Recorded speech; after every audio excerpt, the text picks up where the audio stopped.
C'est sans aucun doute le plus grand mystère toujours non résolu officiellement, après plus de 20 ans, l'assassinat de Tupac. Il existe des dizaines de vidéos à ce sujet, courtes ou longues, il y en a pour tous les goûts. Et c'est compréhensible, bien que le coupable soit connu de tous, cela n'a jamais été réellement officialisé. Les fans de musique sont toujours à la recherche de celui qui a tué l'un des plus grands rappeurs de tous les temps.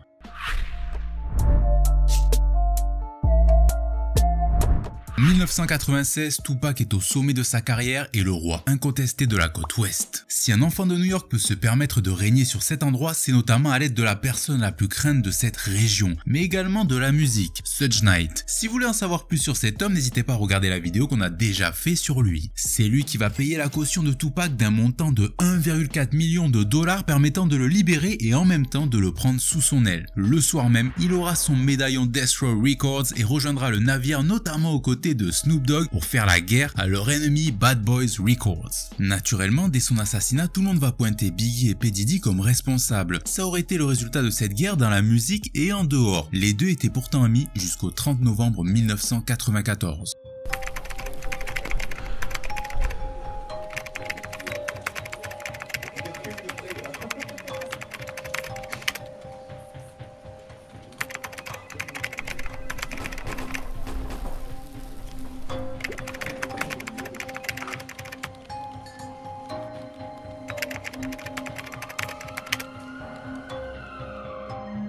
Tupac n'aura aucun répit vu qu'il sera jugé le lendemain même pour un autre crime pour lequel il finira en prison avant d'être libéré par Suge. Pour lui, cette attaque ne pouvait être commandée que par ceux qui étaient présents dans le studio, surtout que peu de temps après ça, Biggie sortira le fameux Who Shot Ya. Who shot ya? Separate the weak from the ops.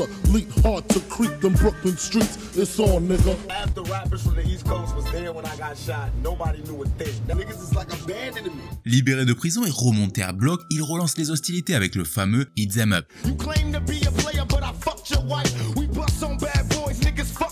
Tupac hit us with Hit 'em Up, and that joint was cold. We would take your turntables, you played Hit 'em Up. You know what I'm saying? That's how cold that thing hurt to this day. Donc le rapprochement est assez vite fait par les fans. P. Diddy et Biggie voulaient éliminer Tupac pour laver l'humiliation qu'ils avaient subie et devenir les seuls rois du rap à cette époque. Évidemment, cette théorie est totalement fausse, même si encore aujourd'hui, les gens en rigolent, même Eminem. Oh, and I'm just playing, Diddy. You know I love you. Et la deuxième théorie, c'est la plus connue, c'est celle dans laquelle il aurait fake sa mort. Les conspirationnistes se sont penchés sur ses rôles au cinéma, ses albums, notamment The Don Killuminati, et même certaines interviews de sa mère pour démontrer qu'il aurait pu fake sa mort pour se réfugier auprès de sa tante à Cuba. Cela fait directement lien avec la dernière théorie dont on va parler, celle où le rappeur était la cible du gouvernement. C'est notamment dû à sa mère, membre des Black Panthers, qu'elle est née. L'État aurait eu peur que Tupac devienne un véritable porte-parole des minorités, notamment via sa musique, qu'il engendre ensuite des révoltes, et donc ils auraient décidé de le faire taire. Maintenant qu'on a passé le cap des théories, nous allons voir ce qui s'est vraiment passé le 7 septembre 1996 à Las Vegas.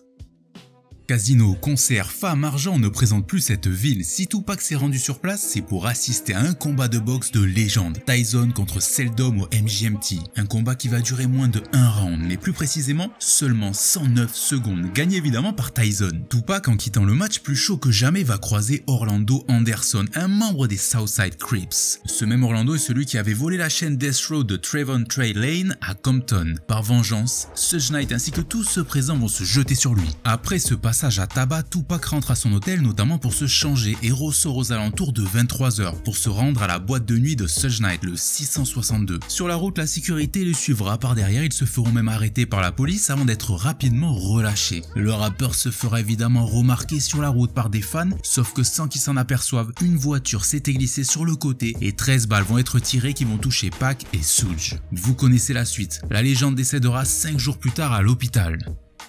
Mais qui a tiré sur la détente? Qui conduisait? Il est temps de répondre à ces questions. Le premier suspect ne sera ni plus ni moins qu'Orlando Anderson. Il avait le mobile et étant membre d'un gang ennemi à celui de Tupac, la possibilité de le faire. Sauf qu'à cette époque, il y a un obstacle de taille à la résolution de l'enquête, la corruption policière. La plupart des agents de sécurité de Death Row Records étaient des policiers, mais également des gangsters qui parfois étaient payés en kilos de cocaïne. Donc on se retrouve sans preuve, sans informateur, peu de témoins et le seul témoin fiable entre guillemets ne sera pas inquiété par la police. Il sera retrouvé mort 3 mois après la fusillade. Orlando lui va nier son implication et ses proches vont tous témoigner que ce n'était pas le genre d'individu à tuer des gens, qu'il faisait certes partie d'un gang mais qu'il était inoffensif. Il va même témoigner au procès de Suge en déclarant que ce dernier avait tenté d'interrompre la bagarre avec Tupac. C'est évidemment faux vu qu'il aura été payé pour faire ce témoignage. Et finalement, il sera tué en 1998 avant de pouvoir recevoir l'argent de Suge. C'est donc là qu'entre en jeu Kif D. C'est la dernière personne vivante de cette période et qui a décidé, après avoir été diagnostiqué d'un cancer, de dire la vérité sur cette fameuse nuit. Ancien membre des Southside Crips et ayant fait fortune dans la vente de drogue, c'est tout bonnement l'oncle d'Orlando Anderson.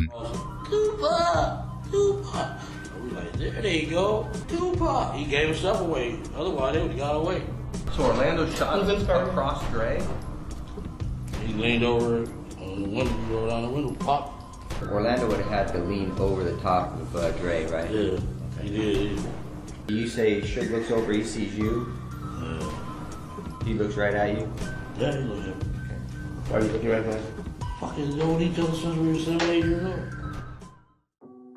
C'est donc la bagarre qui a fait augmenter les tensions entre les Southside Crips et les MOB Piru. À cela on ajoute que la tête de Tupac aurait été mise à prix à $1 million par P. Diddy, et cela nous donne donc l'assassinat d'une légende de la musique. Dans cette affaire, il existe plusieurs versions, mais la plus fiable reste celle de Kif D, qui est le seul survivant de cette nuit-là. De toute façon, à part Suge Knight, il semble que personne ne pourra changer le récit de cette fusillade. Finalement, ce qu'il faut retenir, c'est que le mélange entre gang et musique a permis à Tupac de goûter au succès, mais aussi à la mort. Merci d'avoir regardé cet épisode, j'espère que ce nouveau format vous plaît. Ça nous permet d'aborder des sujets plus courts et tout aussi intéressants. On en prépare plein d'autres liés à des albums et même au rap français. Donc si vous ne voulez pas rater ça, abonnez-vous à la chaîne et activez la cloche. Sur ce, on se capte très vite pour une nouvelle vidéo. Prenez soin de vous, peace.